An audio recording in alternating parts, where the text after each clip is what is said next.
All right, Brad, you've been pushed so far and you responded greatly on your last rock. Take us through it and how nice it is to escape with this extra end win. Yeah, Kleiter and the boys played us tough. They played great. That was a great test for us, and that's how we expect this entire week to go. We're all used to this, and I'm used to this. It's not a lot of teams play bad against Team Jacobs. It's been going on for about 12 years, and it's great. And so, yeah, nice to get that extra end win and be 1-1. What was the conversation like after the opening loss, and how did you make sure you didn't get too wrapped up in the emotion of all of that? Because you would have been ready to go, and you would have wanted to start with a win. So how did you deal with that? Yeah, good question. Well, after I took a little bit of time to myself, we met up. We had some pizza, and I basically, apologized to the guys and said that loss was entirely on me. And you can't throw 60 to 70% of your shots heavy from the 8th end to the 10th end and think you're going to win. And that's what happened. I was just not good in that first game. But you know what? Sometimes those types of losses can be the best thing for you. You just never know. How important is that accountability to have on such a tight-knit team?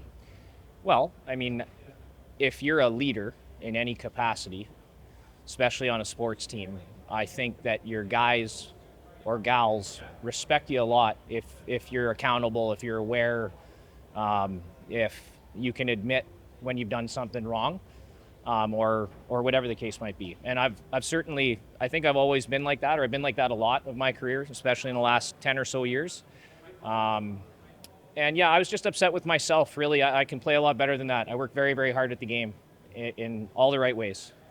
And that just wasn't acceptable for my standards.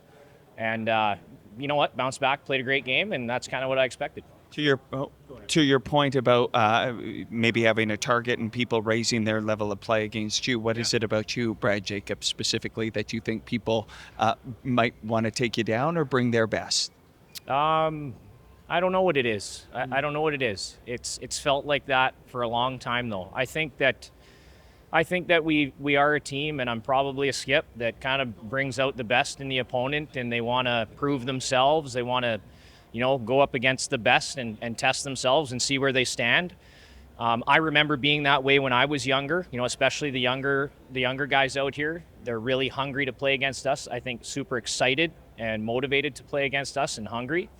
And I can relate. So it's, we expect that against, the young McDonald team coming up, and Epping's young guys, the Northern Ontario boys, they're gonna want to beat us, and so is every other single team here. I don't blame them. Your evaluation so far, 2 games in, of how the team is playing as a unit. How we're playing as a unit, just lots of room for improvement. We know what it takes to win this thing, and what it takes is your absolute best, the best version of yourself. Doing the best job you can at your position. And the reality of it is, if you want to win this week, you got to curl probably 92, 93% most of the week, and especially at the end of the week when it matters the most. And that's our goal. That's what we're here to try to do.